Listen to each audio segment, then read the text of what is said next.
unless you do have that 90-degree side-on like orthographic view, and you account for perspective. It's either going to show like a false conclusion of curvature, or it'll just be inconclusive depending on the refraction index, I think. Yeah. And the interesting part about this is he has, you know, a beautiful clearing that he could actually do this from the side-on view. So yeah, it boggles my mind. But it's a shame really, because if he had a camera on the side-on view, he would get more, you know, he'd get, like 2 sets of photographs. So he would know more, if you see what I mean. Yeah, perspective. Has he taken into account perspective? It appears not. That's the thing that absolutely blows me away. Like, why hasn't he taken that into account? That's the one thing that the ballers never seem to do. They want to take this orthographic type of view, you know, when it suits them. But in this particular case, he's going to put the camera at one end, which is going to absolutely, you know, the laws of perspective will then come into play. And essentially what's going to happen is he's going to see a diminishment of those things, you know, going down, right? As well as the bottom, you know, coming up. So essentially, it's the same old type of argument as when you're looking out over the horizon. You know, they're saying that, oh, that's Earth curvature and not perspective. And once again, perspective is not even mentioned here. And that's what blows me away.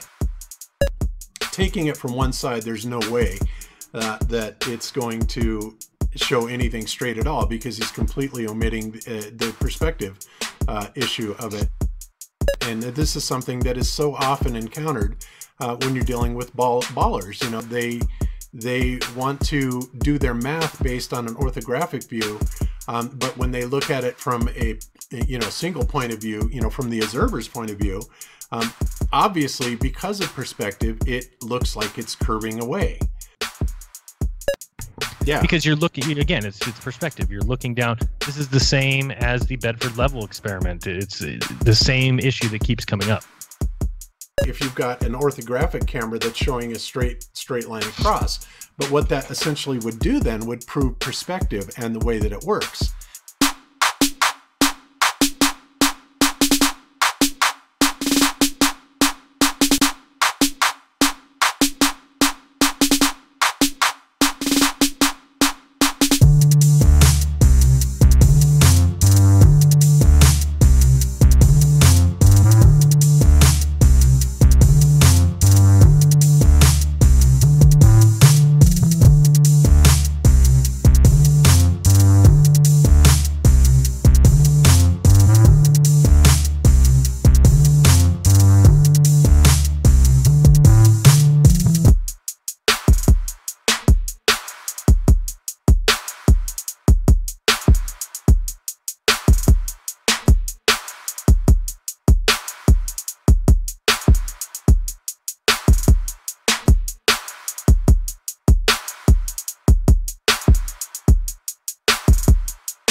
but somebody like Slice Barcane, we've seen the sort of shady dealings that they've been involved in the past, and I just don't see this as being any sort of exception to that rule.